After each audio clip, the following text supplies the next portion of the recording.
I am the Tofu Golem. Please enjoy the video. You sign in with the channel that owns the content because deletion requires ownership.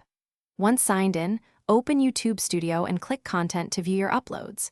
Use the search box or filter by date, visibility, or draft to surface the exact file.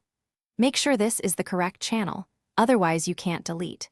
Now that you've located the video in the list, hover or click the three-dot menu next to it to reveal actions.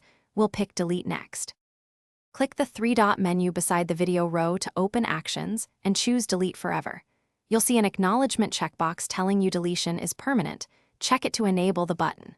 Before confirming, make sure you've downloaded a backup if you might need the file later, because there's no undo.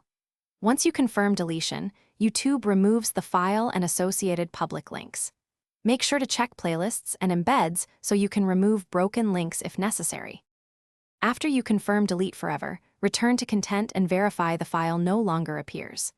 Then clean up by removing the video from playlists, linked descriptions, and any embeds on websites so viewers don't hit dead links. If deletion is blocked, it's usually a copyright claim, pending transfer, or the video belongs to a brand account. Resolve the claim or switch to the owning account. If you still can't delete, try signing out, clearing cache, or using incognito, then contact YouTube support if needed. Thanks for watching. Consider subscribing if we helped you today.